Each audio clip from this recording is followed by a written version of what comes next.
So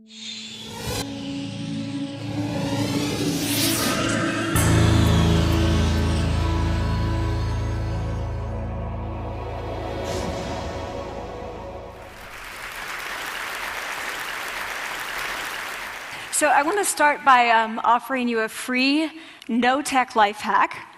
And all it requires of you is this, that you change your posture for 2 minutes.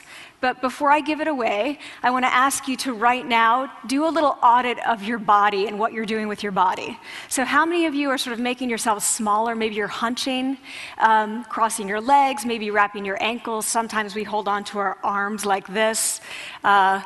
Sometimes we spread out. I see you. So I want you to pay attention to what you're doing right now. We're going to come back to that in a few minutes, and I'm hoping that if you sort of learn to tweak this a little bit, it could significantly change the way your life unfolds. So we're really fascinated with body language, and we're particularly interested in other people's body language. You know, we're interested in, like, you know, an awkward interaction, or a smile, or a contemptuous glance, or maybe a very awkward wink, or maybe even something like a handshake. Here they are arriving at number 10, and look at this lucky policeman gets to shake hands with the President of the United States. Oh, and here comes the Prime Minister of it. No.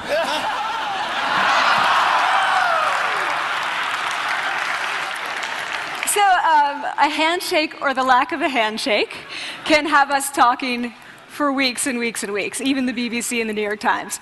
So obviously, when we think about nonverbal behavior or body language, but we call it nonverbals as social scientists, it's language. So we think about communication. When we think about communication, we think about interactions. So what is your body language communicating to me? What's mine communicating to you? And there's a lot of reason to believe that this is a valid way to look at this. So social scientists have spent a lot of time looking at the effects of our body language or other people's body language on judgments. And we make sweeping judgments and inferences from body language. And those judgments can predict really meaningful life outcomes, like who we hire or promote, who we ask out on a date. For example, Nalini Ambady, a researcher at Tufts University, shows that when people watch 30-second soundless clips of real physician-patient interactions, their judgments of the physician's niceness predict whether or not that physician will be sued. So it doesn't have to do so much with whether or not that physician was incompetent, but do we like that person and how they interacted? Even more dramatic, Alex Todorov at Princeton has shown us that judgments of political candidates' faces in just 1 second predict 70% of US Senate and gubernatorial race outcomes. And even, let's go digital, emoticons used well in online negotiations can lead you to claim more value from that negotiation. If you use them poorly, bad idea, right?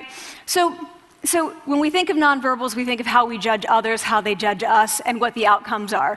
We tend to forget, though, the other audience that's influenced by our nonverbals, and that's ourselves. We are also influenced by our nonverbals, our thoughts and our feelings and our physiology. So what nonverbals am I talking about? I'm a social psychologist. I study prejudice, and I teach at a competitive business school. So it was inevitable that I would become interested in power dynamics. I became especially interested in nonverbal expressions of power and dominance. And what are nonverbal expressions of power and dominance? Well, this is what they are. So in the animal kingdom, they are about expanding. So you make yourself big, you stretch out, you take up space, you're basically opening up. It's about opening up. And this is true across the animal kingdom. It's not just limited to primates, and humans do the same thing. So they do this both when they have power sort of chronically, and also when they're feeling powerful in the moment. And this one is especially interesting because it really shows us how universal and old these expressions of power are. This expression, which is known as pride, Jessica Tracy has studied, she shows that people who are born with sight and people who are congenitally blind do this when they win at a physical competition. So when they cross the finish line and they've won, it doesn't matter if they've never seen anyone do it, they do this. So the arms up in the V, the chin is slightly lifted. What do we do when we feel powerless? We do exactly the opposite. We close up, we wrap ourselves up, we make ourselves small. We don't want to bump into the person next to us. So again, both animals and humans do the same thing. And this is what happens when you put together high and low power. So what we tend to do when it comes to power is that we complement the other's nonverbals. So if someone's being really powerful with us, we tend to make ourselves smaller. We don't mirror them, we do the opposite of them. So I'm watching this behavior in the classroom, and what do I notice? I notice that MBA students really exhibit the full range of power nonverbals. So you have people who are like caricatures of alphas, like really coming into the room. They get right into the middle of the room before class even starts, like they really want to occupy space. When they sit down, they're sort of spread out. They raise their hands like this. You have other people who are virtually collapsing when they come in. As soon as they come in, you see it.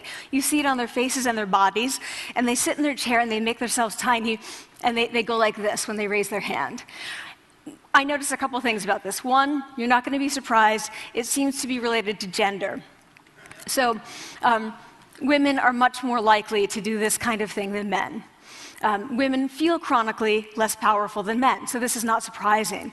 But the other thing I noticed is that it also seemed to be related to the extent to which the students were participating and how well they were participating. And this is really important in the MBA classroom because participation counts for half the grade. So business schools have been struggling with this gender grade gap. You get these equally qualified women and men coming in, and then you get these differences in grades, and it seems to be partly attributable to participation.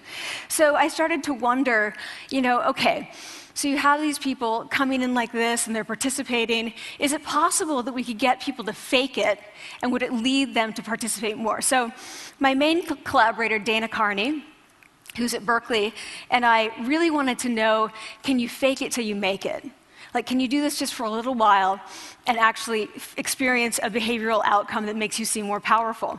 So we know that our nonverbals govern how other people think and feel about us. There's a lot of evidence, but our question really was, do our nonverbals govern how we think and feel about ourselves? There's some evidence that they do. So, for example, when we smile when we feel happy, but also when we're forced to smile by holding a pen in our teeth like this, it makes us feel happy. So it goes both ways. When it comes to power, it also goes both ways. So when you feel powerful, you're more likely to do this, but it's also possible that when you pretend to be powerful, you are more likely to actually feel powerful. So the second question really was, so we know that our minds change our bodies, but is it also true that our bodies change our minds? And when I say minds, in the case of the powerful, what am I talking about? So I'm talking about thoughts and feelings and the sort of physiological things that make up our thoughts and feelings. And in my case, that's hormones. I look at hormones. So what do the minds of the powerful versus the powerless look like? So powerful people tend to be, not surprisingly, more assertive and more confident, more optimistic. They actually feel that they're going to win even at games of chance. They also tend to be able to think more abstractly. So there are a lot of differences. They take more risks. There are a lot of differences between powerful and powerless people. Physiologically, there also are differences on two key hormones, testosterone, which is the dominance hormone, and cortisol, which is the stress hormone. So what we find is that high-power alpha males in primate hierarchies have high testosterone and low cortisol. And powerful and effective leaders also have high testosterone and low cortisol. So what does that mean? When you think about power, people tended to think only about testosterone because that was about dominance. But really, power is also about how you react to stress. So do you want the high-power leader that's dominant, high on testosterone, but really stress reactive? Probably not, right? You want the person who's powerful and assertive and dominant, but not very stress reactive, the person who's laid back.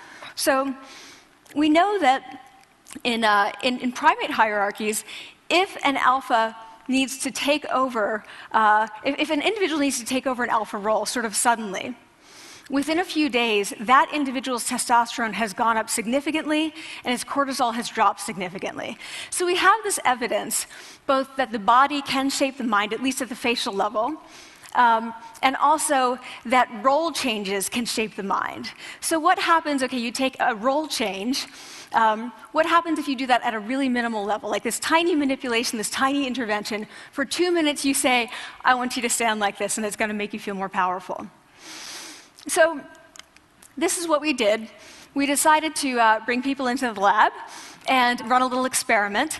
And these people adopted for 2 minutes either high power poses or low power poses. And I'm just going to show you 5 of the poses, although they took on only 2. So here's one, couple more. This one has been dubbed the Wonder Woman by the media. Here are a couple more. So you can be standing or you can be sitting. And here are the low power poses. So you're folding up, you're making yourself small. This one is very low power. When you're touching your neck, you're really kind of protecting yourself. So this is what happens.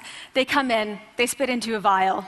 We, for 2 minutes, say, you need to do this or this. They don't look at pictures of the poses. We don't want to prime them with the concept of power. We want them to be feeling power, right? So 2 minutes they do this. We then ask them, how powerful do you feel on a series of items?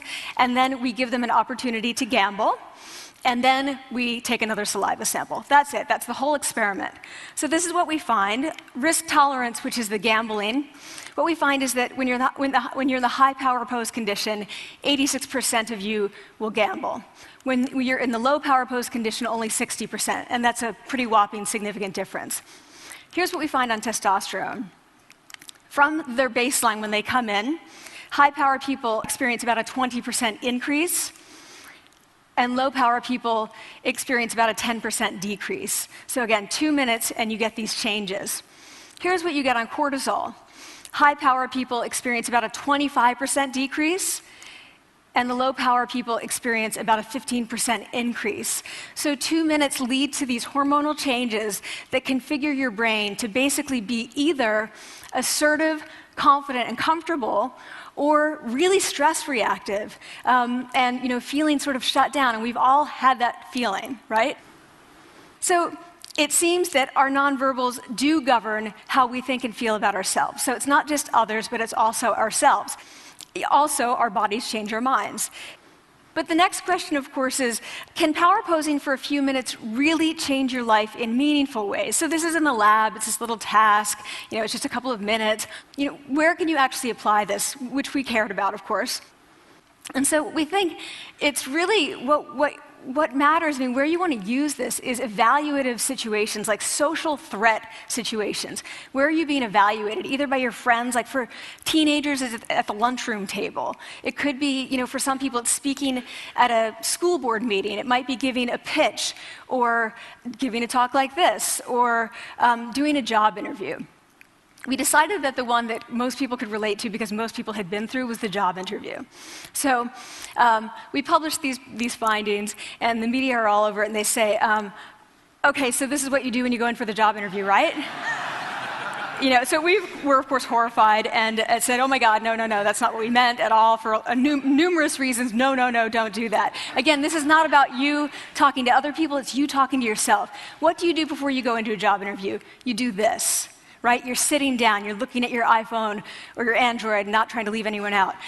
You're looking at your notes, you're hunching up, making yourself small, when really what you should be doing maybe is this, like in the bathroom, right? Do that, find 2 minutes. So that's what we want to test, okay? So we bring people into a lab, and they do either high or low power poses again. They go through a very stressful job interview. It's 5 minutes long.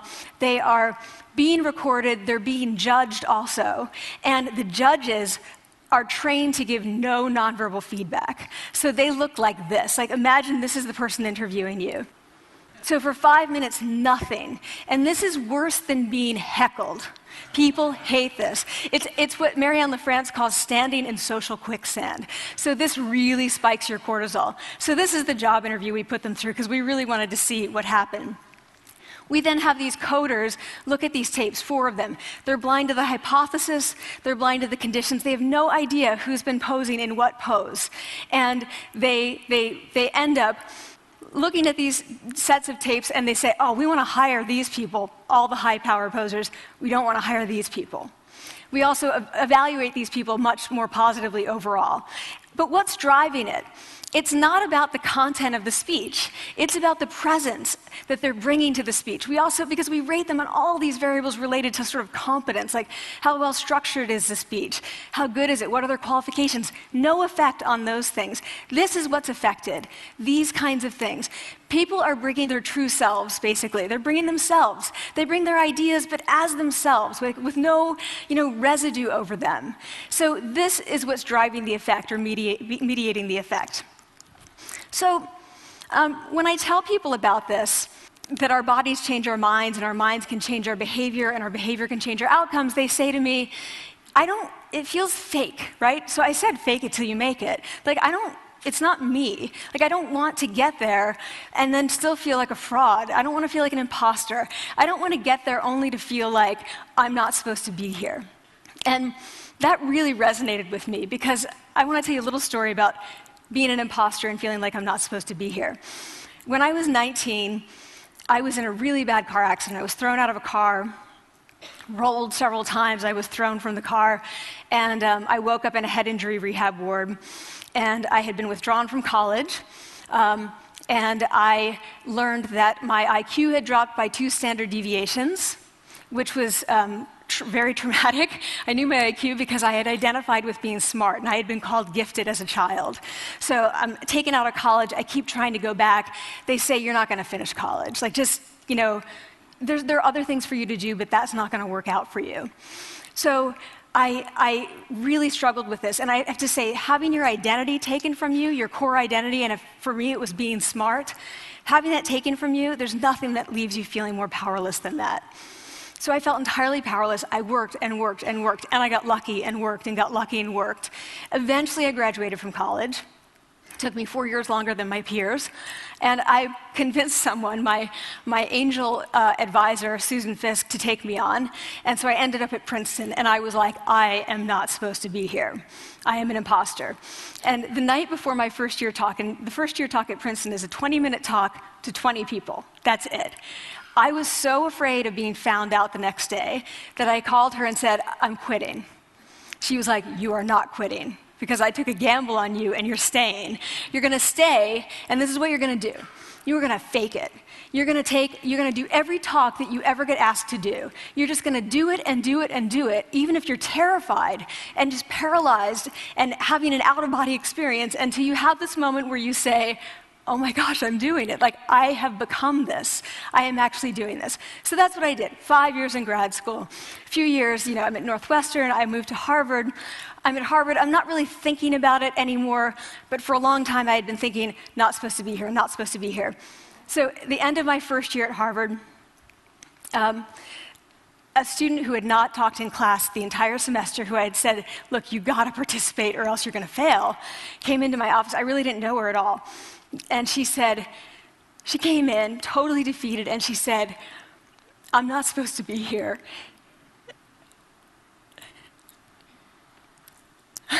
And that was the moment for me, because 2 things happened. One was that I realized, oh my gosh, I don't feel like that anymore. I don't feel that anymore, but she does, and I get that feeling. And the second was, she is supposed to be here. Like, she can fake it, she can become it. So he's like, yes, you are. You are supposed to be here, and tomorrow you're going to fake it, you're going to make yourself powerful, and, you're going to...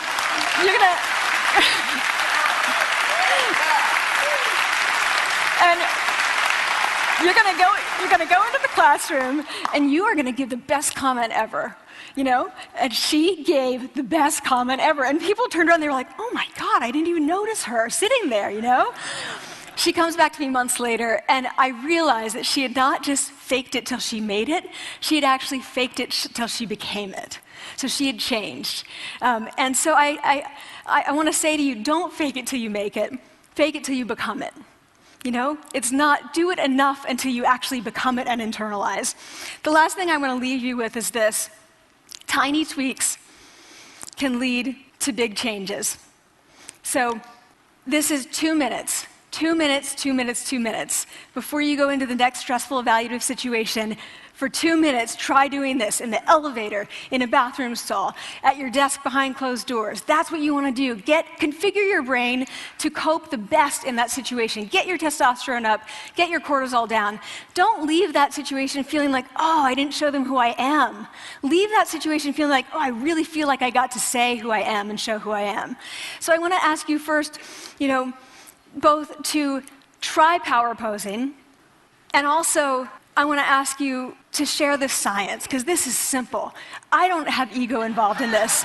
Give it away, share it with people, because the people who can use it the most are the ones with no resources and no technology and no status and no power. Give it to them, because they can do it in private. They need their bodies, privacy, and 2 minutes, and it can significantly change the outcomes of their life. Thank you.